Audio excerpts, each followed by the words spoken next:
Buenas tardes, amigos y amigas, gracias por estar en sintonía de Televisión Legislativa. Nosotros estamos en el espacio del grupo parlamentario del FMLN a través de Voz Parlamentaria, conversando con los diputados sobre su trabajo dentro de la Asamblea Legislativa y también en el territorio. Este día nos acompaña el diputado Carlos Ruiz, él es diputado por el departamento de San Salvador y trabaja dentro de la Asamblea Legislativa en las comisiones de municipalismo y también en la Comisión Agropecuaria. También es apoyo en la Comisión de Defensa. Diputado, muy buenas tardes, gracias por acompañarnos. Buenas tardes, Vanessa, buenas tardes a todo el personal y particularmente al pueblo salvadoreño que nos ve y nos escucha, que también tiene interés en darle seguimiento al quehacer de los funcionarios que nombra para estos fines, como es el caso, en mi caso personal, hoy estoy destacado, como bien se dijo, en 2 comisiones a nivel decisorio y una comisión a nivel de apoyo de trabajo de equipo. Y en esa dirección es que estamos ahí avanzando y desarrollando una experiencia nueva. Hay que decir que para mí este es un primer periodo legislativo, pero rápidamente uno puede ir aprendiendo junto a los demás compañeros y compañeras que están desarrollando su acción de la construcción de un nuevo país en una nueva. Y sobre todo cuando se trae mucha experiencia, sobre todo en temas de municipalismo. Pues ahí vamos arrancando en esto de lo que está ocurriendo en los últimos tiempos, que por ejemplo el país, a pesar de los años que tenemos, ocurre que ni siquiera hemos concluido la tarea de desarrollar los límites entre un municipio y otro, lo cual genera en muchas ocasiones algunas desavenencias, algunos puntos de vista encontrados, particularmente cuando se trata de municipalidades que no tienen el mismo signo político, porque se confunde la razón de ser del funcionario electo en el sentido de servir al país o de servir al municipio o de servir al departamento y no solo a la fuerza política. Uno siempre le sirve a la fuerza política, no hay que andar uno con la vuelta, pero debe de entender que cuando uno ya es electo ya no está al servicio exclusivo de quienes lo propusieron, sino que pasa al servicio de la población entera, es una de las cosas. Y en este sentido, por ejemplo, lo que se está planteando, y es casi un problema general en el país, de que los municipios, a veces un municipio ya resolvió sus límites con uno de los municipios aledaños, pero no lo ha resuelto con otro. Incluido eso, incluye el municipio donde yo vivo, el municipio de Soyapango, que no hemos podido todavía definir en forma absoluta. Ya hay algunos, por ejemplo, con San Salvador tenemos resuelto, con San Marcos tenemos resuelto, con Tonaca tenemos resuelto, pero no así con Ciudad Delgado ni con Ilopango. Esto genera, diputado, una serie de problemas porque vemos ahí como 2 alcaldías le quieren cobrar impuestos a determinada zona, por ejemplo. Esos son de los problemas que aparecen, como que no tuviera trascendencia el decir hasta aquí llega uno y desde aquí inicia el otro. Pero ¿qué ocurre? Por eso es que es una necesidad que en definitiva hay que desarrollarlo aquí en la Asamblea Legislativa, el tener que aprobar, pero hay que, como se parte del criterio de la búsqueda del acuerdo mutuo para que no hayan posteriores entrampamientos o posteriores confrontaciones de intereses del municipio, es necesario que eso vaya quedando lo más, siendo el fruto más del acuerdo que de la decisión, incluso a veces aunque se tenga el récord histórico, porque hay municipios que tienen un récord histórico bastante, diríamos, cambiante. Antes, por ejemplo, aquí en San Salvador estaba lo que era lo que fue el pueblo de Ciudad Delgado, tenía primacía sobre los otros municipios, en el caso de Soyapango, pero eso cambió y resulta que después el municipio de Soyapango ahora tiene su propia connotación e incluso quedó ejerciendo influencia en ciudadanía que le corresponde a Ciudad Delgado. Son las cosas que hay que ir resolviendo, pero uno puede creer que solo tiene que ver con la cuestión por donde pasa la raya fronteriza. No es solo eso. Eso tiene que ver, por ejemplo, con la aplicación de tasas, con la aplicación de la ley de arbitrios municipales, que a su vez van marcando las posibilidades que a cada municipio le quedan, porque hay que darle servicio a la ciudadanía, pero también hay que tasarle esos servicios. Hay que, cada quien por tener propiedad en una parte del municipio, se le puede poner la parte impositiva, que es de acuerdo al derecho de habitación. Pero si ya tiene un comercio, la cosa cambia, o si ya tiene un taller artesanal o una industria, la cosa cambia, porque todo eso y cada municipio va estableciendo las propias razones de sus arbitrios, porque se lo permite tanto la Constitución como el Código Municipal autoriza, para que posteriormente cada municipio cree su propia ley de arbitrios municipales.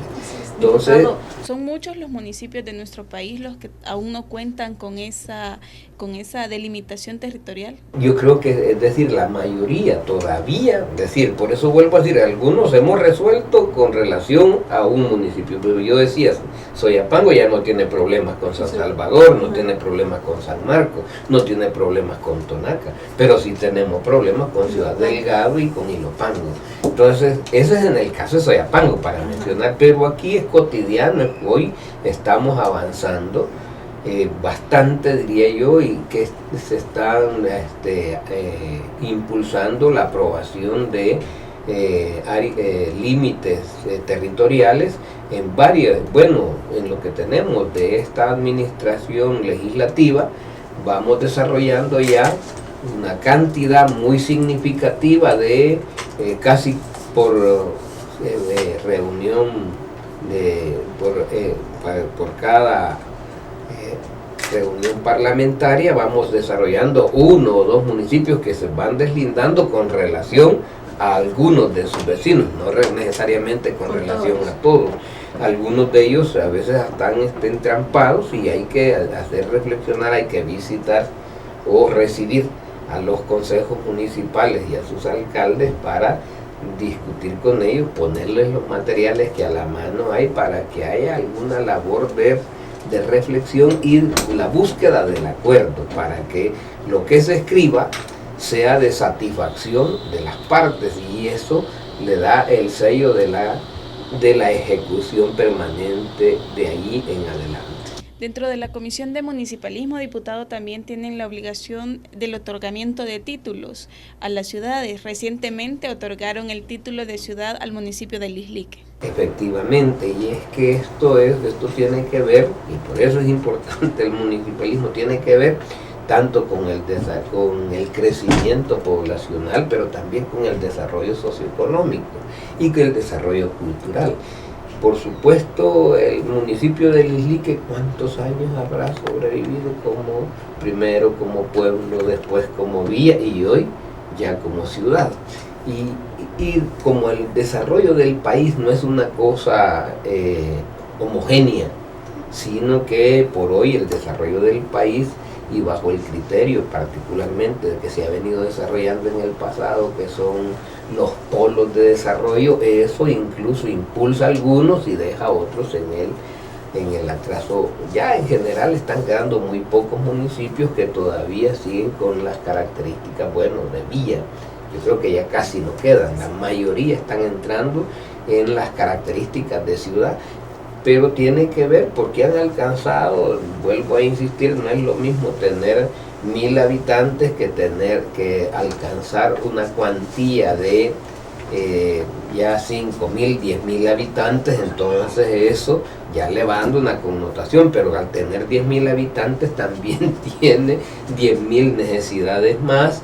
Hay que buscar el desarrollo. Antes el pueblo no tenía, por ejemplo, el desarrollo arquitectónico ni los servicios básicos ampliados de cada comunidad, pero ya cuando crece el conglomerado hay que irlos estableciendo, y ya hoy, por ejemplo, ya se va haciendo que todas estas ciudades vayan teniendo los servicios básicos de energía eléctrica, de agua potable, que es una cosa que hay que siempre estar atentos al decir agua potable, porque no es lo mismo decir agua de chorro que agua potable. Así es. ¿Verdad? Que es decir, para el consumo humano. Y esto, pero no es solo eso, también hay que ver cómo se va transformando las calles. Yo, por ejemplo, crecí en un territorio concreto allá, es decir, primero acá en el municipio de Santa Clara, tuve mis primeros 4 o 5 años de vida, pero luego me trasladé a en aquel entonces Villa Dolores, y me quedó una imagen de Villa Dolores en mi cabeza. Voy a ver ahora Villa Dolores como está. Ya no es Villa, hoy es Ciudad Dolores.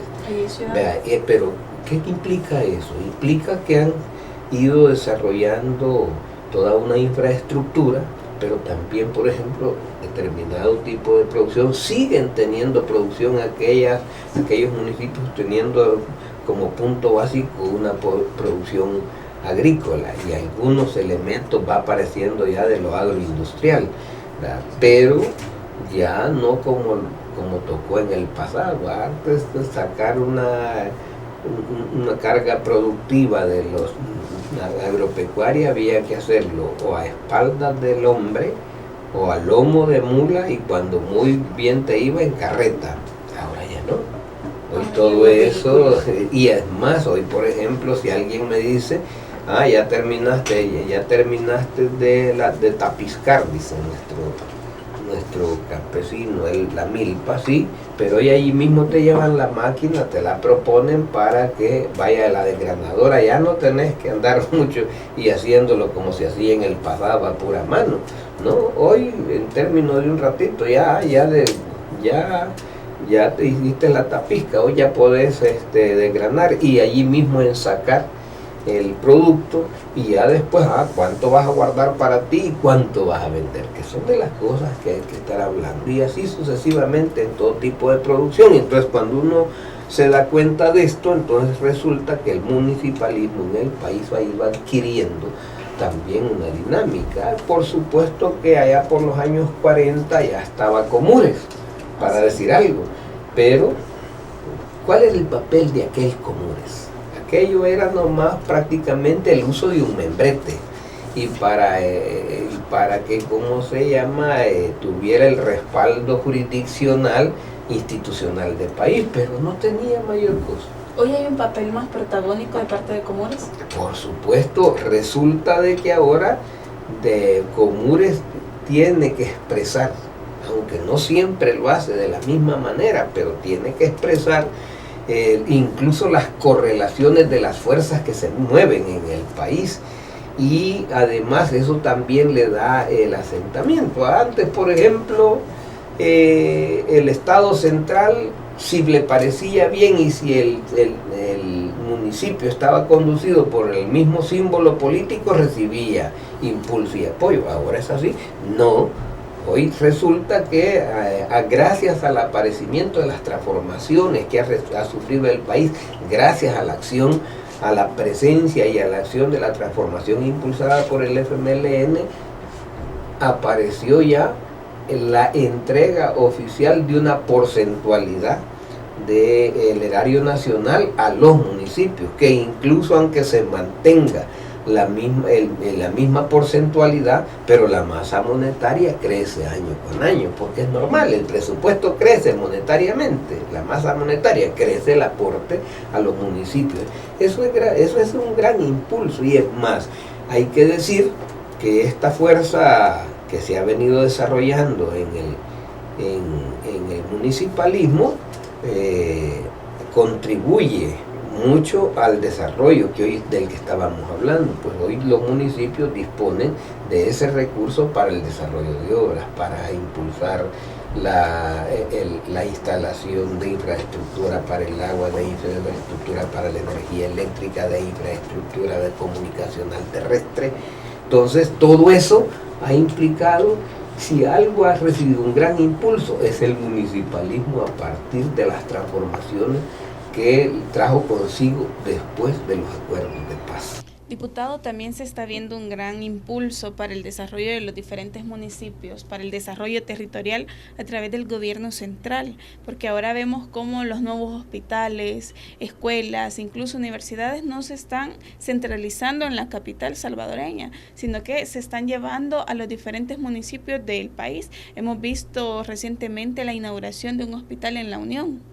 Es que el país es obvio que ha alcanzado un nivel de desarrollo que no es el que tuvimos ni siquiera en la segunda mitad del siglo pasado en nuestro país. Hemos alcanzado un nivel de desarrollo al grado tal, pero tiene que ver con las transformaciones que el país ha sufrido.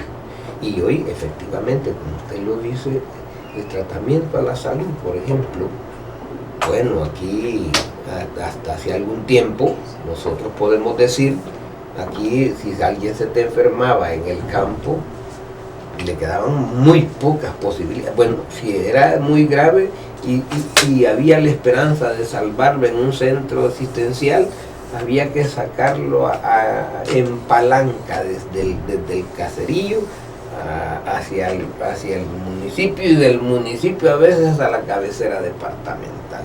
Hoy resulta que veamos cómo desarrollar la salud, y particularmente con las administraciones del Frente Farabundo Martí. Me estoy refiriendo a la administración central. Hay que decir que desde que tuvimos el primer gobierno, apareció esto de los ECOs, es decir, antes simplemente habían las unidades de salud, y en las unidades de salud si querían atendían, y si no atendían, además te cobraban hasta por volverte a ver, te decían que había una cuota voluntaria. Eso se abolió, pero es fruto del desarrollo, y no solo se abolió la cuota voluntaria, sino que hoy ha habido un acercamiento de servicios especializados. Los ECOs son eso, porque antes solo el médico general, si es que llegaba, pero ahora no es el médico general. Hoy se trata de que el ECO le pone a la mano la asistencia allá de servicios especializados para la mujer, la ginecología, para para el abordaje de sus dolencias propias de mujer, lo mismo para el hombre. Y que se ven los resultados, por ejemplo, en los beneficios que obtiene el pueblo salvadoreño. Tenemos menos reducción infantil, por ejemplo, de muerte infantil. Es decir, eso es lo que implica, es decir, que cuando ya se aborda, se mejoran las condiciones de vida, entonces se alarga el ciclo vital de la persona y se asegura. Hoy hay menos muertes, hay menos muerte infantil, es decir, del recién nacido, como también menos muertes de madres por fruto del parto. ¿Por qué? Porque ha habido, pues si antes simplemente la partera, y la partera te podía decir algunos elementos de conocimiento muy rudimentario, pero la partera no podía sustituir el conocimiento académico. Hoy resulta que se puede atender a la mujer desde la concepción misma de su embarazo. Y hoy, yo vuelvo a insistir, visité la vez pasada el departamento de Cabañas, y ahí de repente me encontré con una persona conocida que era promotora de salud. Y me dice, sí, ahorita vengo del cantón tal de visitar a las que están hoy citándolas para darle seguimiento a su embarazo. Vaya, hoy resulta que te buscan en la casa. Antes, si solo cuando ya estabas llegando al final, es que si acaso te llevaban a un centro asistencial, no porque te lo hacías en casa. Y allí, como decía la gente, Dios que te socorra. Hoy no. Te socorre Dios, pero además te socorre la mano humana, el conocimiento académico. Y eso, por supuesto, genera mejores condiciones de vida. Y hoy hay más atención, al grado tal que, por ejemplo, imaginémonos, hoy hay la atención inmediata allá en el municipio, pero además está también como usted lo ha dicho, por supuesto que hoy en el Hospital de la Unión hay un área para cada tipo de malestar, y cuando se necesita el tratamiento de mayor especialización, en el caso de la mujer, ya no dicen llevarlo al hospital de maternidad, ¿verdad?, que también hay maternidad, pero hoy llevarlo al hospital de la mujer, a la mujer hay llevarla al hospital de la mujer, donde va a ser tratada especialmente por aquella dolencia que está padeciendo, y bueno, y hoy realmente con un nivel hospitalario el mejor de Centroamérica hoy. Entonces, esas cosas, ¿por qué se ha llegado a eso? Pues sí, porque hemos logrado ponerle un empuje al país entero, porque se está rompiendo con aquello de los polos de desarrollo. Antes el gran polo de desarrollo era la ciudad capital, después se habló solo de la metro, pero ahora es en la metro, y vuelvo a decir, hoy tenemos la posibilidad que no le hace que se esté en Candelaria de la Frontera o se esté allá en San Antonio del Mosco, allá también llega, él alcanza el brazo de todo. Pero además hay acceso a otras cosas, por ejemplo ahora hay acceso a la educación más generalizada. Y es justamente con las administraciones del FMLN que se ha garantizado eso, porque antes si querías que te matricularan al niño o a la niña, pues si te pedían una cuota voluntaria, porque aquí todo era cuota voluntaria, te pedían una cuota voluntaria. Y resulta que desaparece la cuota voluntaria, pero hay una atención más amplia y más profunda. Hoy te dicen, aquí está el paquete escolar, aquí están el material inicial para que este niño o esta niña por lo menos cubra los primeros 6 meses en cuanto a cuadernos. Pero hoy te dan el uniforme, te dan 2 uniformes y te dan el par de calzado. Y por si tu niño o tu niña va con el estomaguito vacío porque hay una crisis a nivel internacional, porque aquí hoy podemos decir estamos bajo presión no solo de la crisis propia, sino de la crisis de sistema, ¿verdad? Pero aún en esas condiciones, hoy te dicen, ajá, ¿y cómo va el vaso de leche? ¿Cómo está el refuerzo alimentario que te dan para garantizar la nutrición y que exista la posibilidad de que el niño no se esté durmiendo por hambre? Se está garantizando, diputado, el derecho a la educación y a una sana alimentación. Y también desde la Asamblea Legislativa se pretende garantizar el derecho a la seguridad y a la soberanía alimentaria. Con ese tema regresamos nosotros después de una pausa. Conoce más del trabajo de nuestro grupo parlamentario. Síguenos en Twitter, encuéntranos como @GPFMLN. En Facebook, dale like a nuestra página Grupo Parlamentario FMLN. O visita nuestra página www.gpfmln.sb.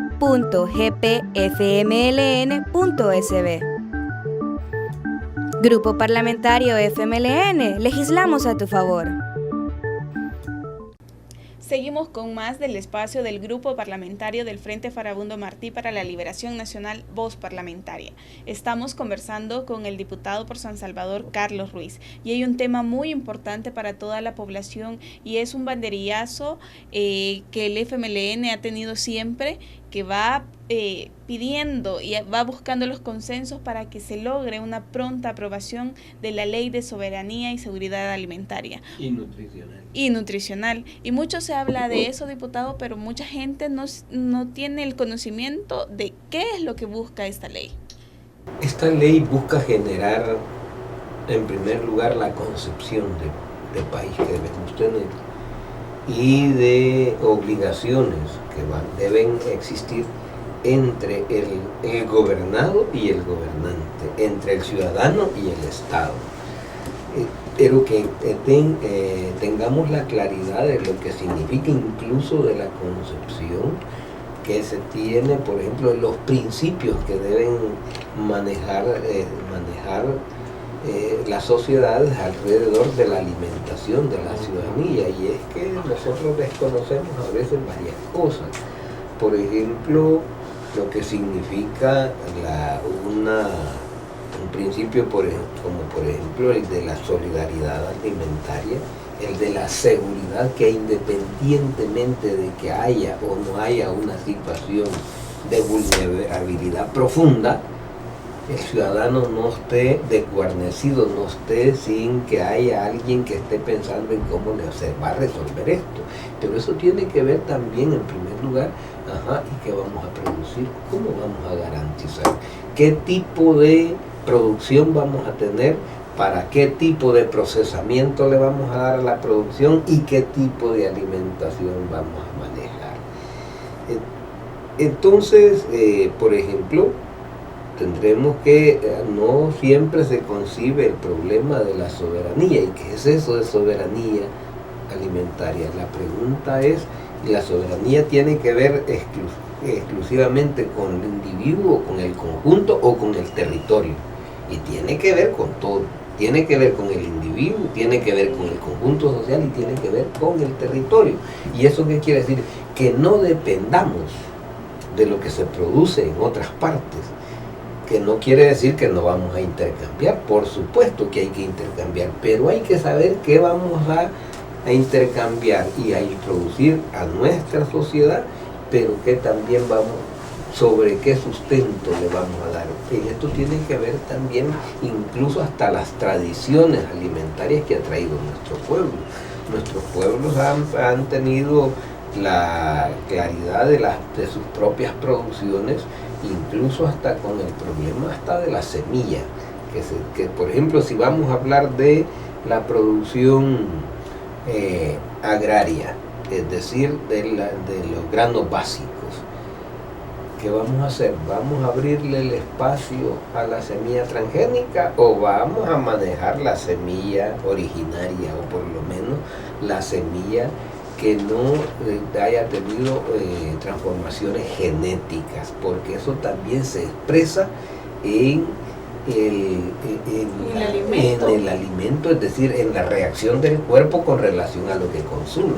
Y también entiendo que hay un daño a la tierra al utilizar este tipo de semillas. Es que, porque lo que pasa es que la utilización de este tipo de semillas conduce ineluctablemente al uso de plaguicidas, al uso de químicos, y al usar químicos afectamos la fertilidad de los suelos. No es lo mismo que tengamos el diseño de una producción que tiene a su base el abono orgánico que tenga a su base el abono químico. El abono químico produce graves acideces en los suelos, y además lleva incluso toda esa infiltración a los mantos acuíferos subterráneos, que después también estos terminan afectando a la vida humana. Y es el caso que tenemos, por ejemplo, ahora con la insuficiencia renal. Es decir, ahí está. Es decir, porque la pregunta, ¿y qué es lo que está pasando? ¿Qué le está pasando a esa población, particularmente de la franja costera? ¿Qué es lo que ha ocurrido y está ocurriendo hoy? El primer gran ataque que se produjo en toda esa franja fue cuando se estaba produciendo aquí el algodón. Y entonces aquí, cuando se producía el algodón, vino el riego que se hacía por aviación para poder cubrir mayores extensiones. Entonces, por supuesto que le daba atención a la parte del área productiva como tal, pero también afectaba a las otras áreas. Pero nadie le ponía atención. Y todo eso que se regó no solo afectó la producción, es decir, permitió la producción de algodón, sino que también se fue al interior de las capas terrestres y a las fuentes de los mantos acuíferos. ¿Cuál es el resultado ahora? ¿Y qué es son materiales pesados? Esos que con los que están construidos los químicos.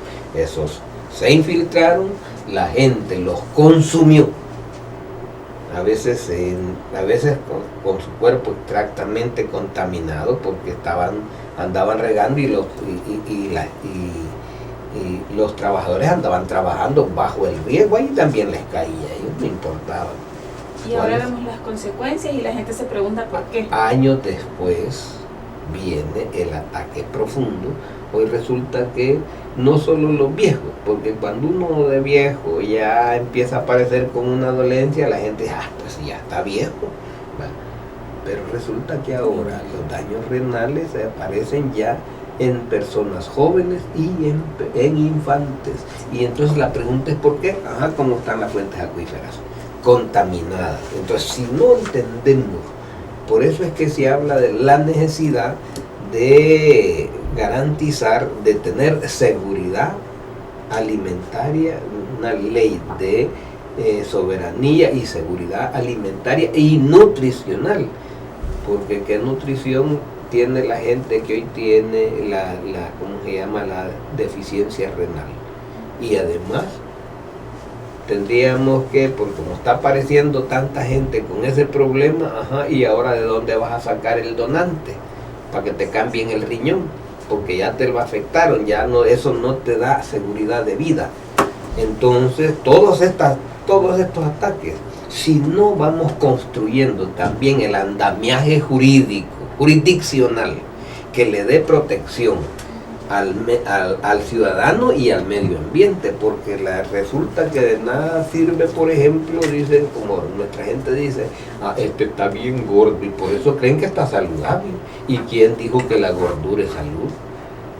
Entonces resulta de que a veces justamente las cargas de retención que uno tiene de una carga mayoritaria energética no bien asimilada, después no solo le va a atacar el riñón, también le va a atacar el hígado. Ya cuando le empiezan a decir que usted tiene un hígado graso, oiga, tenga cuidado, que eso es una amenaza severa.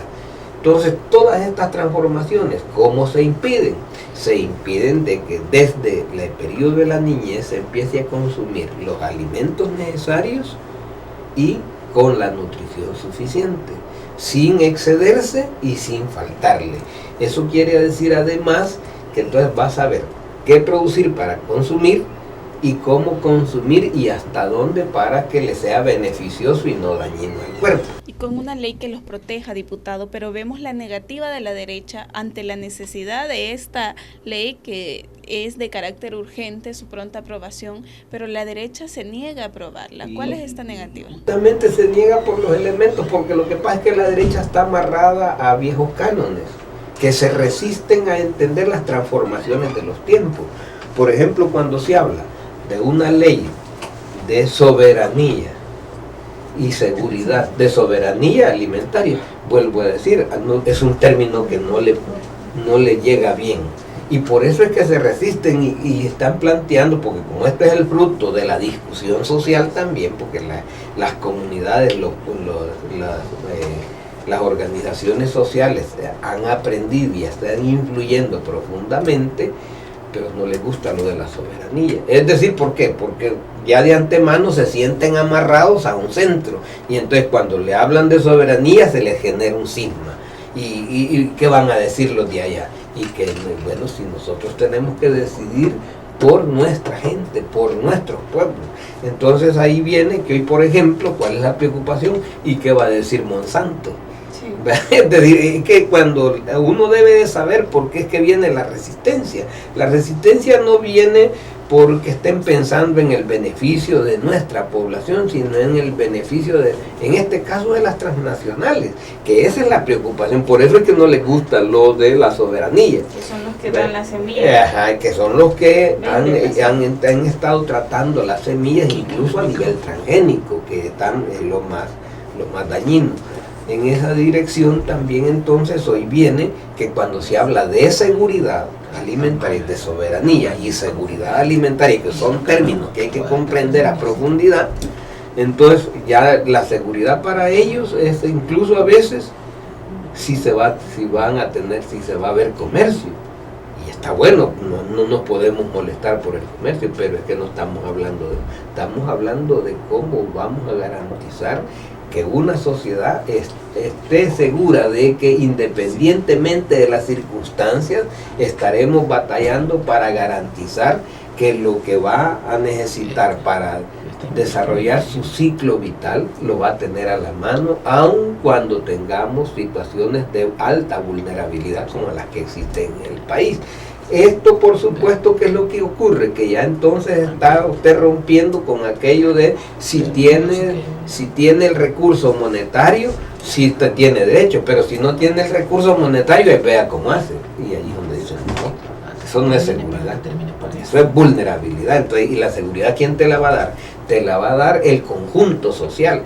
Entonces hay que trazar leyes y políticas nacionales que le vayan garantizando a las nuevas generaciones que va a estar respaldada y que incluso en casos de alta vulnerabilidad, nosotros siendo países con altos grados de vulnerabilidad, hoy por ejemplo tenemos este momento es grave para el país. Se ha venido incrementando el efecto negativo de los efectos del gases de efecto invernadero que hoy tienen el cambio climático en su mayor expresión y nos está afectando profundamente. ¿Y qué va a pasar entonces si la gente que ha batallado por producir hoy no va a poder producir porque el cambio climático lo afectó, porque no hubo la suficiente lluvia que necesitara? Entonces, ¿y de dónde va a salir la seguridad entonces alimentaria ahora? Si no está la mano del Estado actuando, por ejemplo, hoy con las políticas. ¿Qué vamos a tener que hacer para que haya producción? Podremos estar diciendo, es que vamos a ver que el cambio climático no nos afecta. Es que no es que vamos a ver, ya nos está afectando.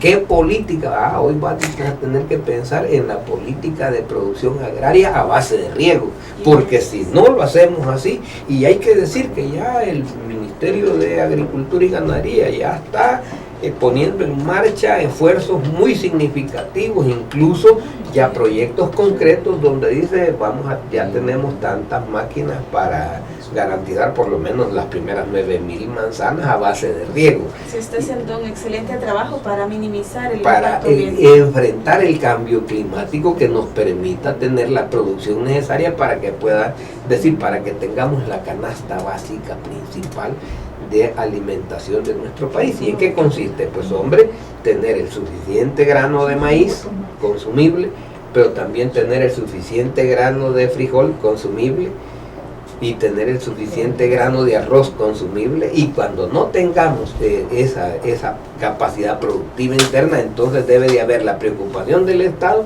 de la adquisición, para lo cual se está preparando ya. Inclusive hay que ir pensando en cómo debemos de estructurar un trabajo que asegure a toda la población dentro de las zonas urbanas y fuera de las zonas urbanas que puedan recibir el apoyo. Y por ejemplo, la decisión de hacer adquisiciones de frijol no es una cosa que está al margen de la visión de una ley, de la construcción de una ley de soberanía y seguridad alimentaria. Es decir, el Estado se convierte en el soporte principal para garantizarle al conjunto social que en caso de emergencia, por hoy decimos, por el ataque del cambio climático, no podemos dejar que el que no produjo que no coma.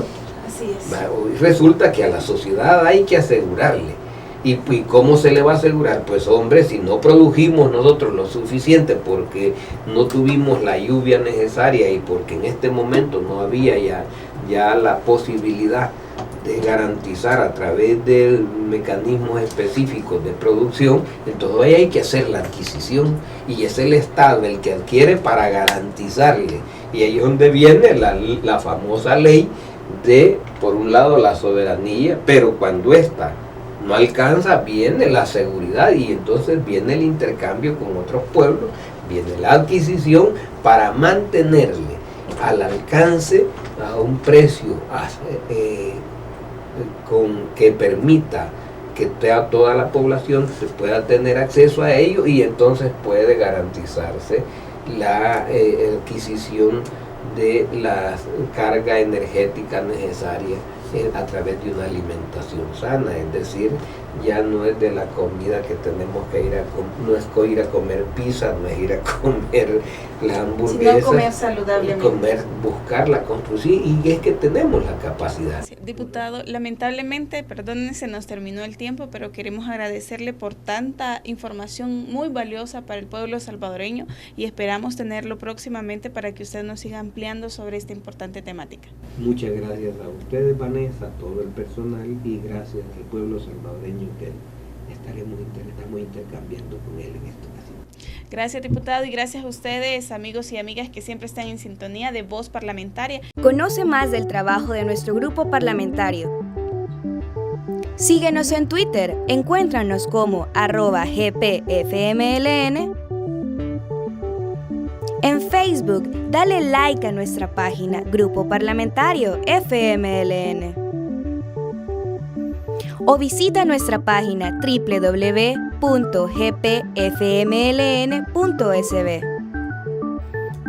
Grupo Parlamentario FMLN, legislamos a tu favor.